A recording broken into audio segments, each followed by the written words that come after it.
नल जल योजना चलाएगा कौन? तो चलाने के लिए चलाएगा कौन, तो हमने जब विभाग के लोगों से पूछा, तो पीएचडी विभाग से पूछा, पंचायती राज विभाग से पूछा, जानकारी लिया, तो एक चीज़ सामने आया कि नल जल योजना जिनके ज़मीन में है वही चलाएंगे, क्योंकि प्राथमिकता उन्हीं को दी जाएगी। हमने पूछा ऐसा क्यों? तो उन्होंने कहा कि ज़मीन जिनके ज़मीन में है वो बेहतर ढंग से चला सकते हैं, क्योंकि अगर किसी और को जिम्मेदारी दिया जाएगा तो चलाने में लेट होगा। मान लीजिए कि किसी और को जिम्मेदारी दिया गया तो सुबह कै बजे सो के जगेगा और कब आएगा, चलाएगा, कब बंद करेगा।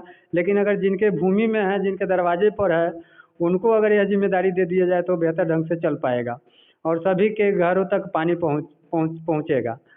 सरकार ने मानदेय भी तय कर दिया है कि 2000 का महीना मिलेगा, लेकिन यहाँ बीमारी है कि जो नए वार्ड सदस्य जीत के आए हैं, कुछ पुराने वार्ड सदस्य हार गए हैं, तो यह देखा जा रहा है कि लड़ाई झगड़ा भी हो रहा है, क्योंकि चिट्ठी आने के बाद भी लड़ाई झगड़ा होना अच्छी बात नहीं है। वार्ड सदस्य संघ के अध्यक्ष के पद पर रहते हुए हमने बहुत सारी योजनाएं मांग किया था, बहुत सारी जनता की समस्याओं को हमने उठाया था और सरकार ने गंभीरता से लिया भी।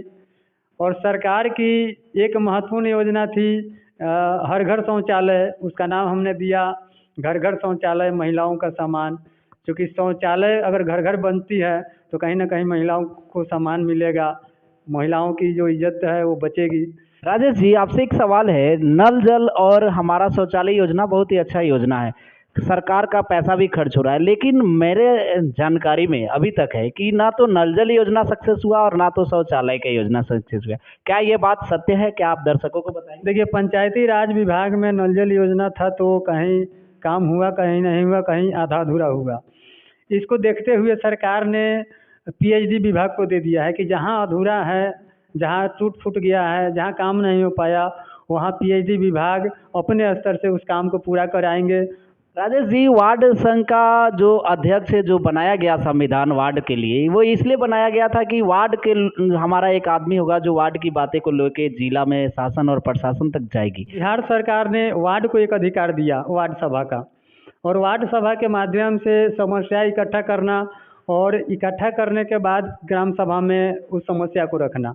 और पंचायत का सरकार होता है मुखिया, और मुखिया सारी समस्याओं का निदान करेगा। लेकिन मुझे ऐसा लगता है कि वार्ड सदस्य को कुछ अधिकार दे दिया जाए तो कहीं ना कहीं 75% समस्या का समाधान हो जाएगा, क्योंकि किसी को सांप काट लिया, किसी के घर में आग लग गया, किसी को कुत्ता काट लिया, कोई अनहोनी हो गया, तो पब्लिक सबसे पहले वार्ड के घर पे जाता है, वार्ड को सूचना देता है, घटना दुर्घटना की सूचना वार्ड के पास आता है, और वार्ड के अपना कोई फंड नहीं होता है, इसलिए समस्या का निदान नहीं होता है। मान लीजिए कि किसी को सांप काट लिया, उस गरीब आदमी के पास पैसा नहीं होगा हॉस्पिटल जाने के लिए, एम्बुलेंस को आप कॉल कीजिएगा, घंटा 2 घंटा में आएगा, तब तक स्थिति खराब हो जाएगा। अगर वार्ड के पास ऐसा कोई फंड हो, आपातकालीन फंड, तो कहीं ना कहीं प्राइवेट गाड़ी भी करके हॉस्पिटल पहुंचा दे समय रहते हुए, तो किसी गरीब के लाल का जान बचाया जा सकता है। सरकार वार्ड को कुछ फंड दे, आपातकालीन फंड, ताकि समाज में जो अप्रिय घटना होती है उस घटना को रोका जा सके। बहुत बहुत धन्यवाद राजेश जी हमारे साथ जुड़ने के लिए।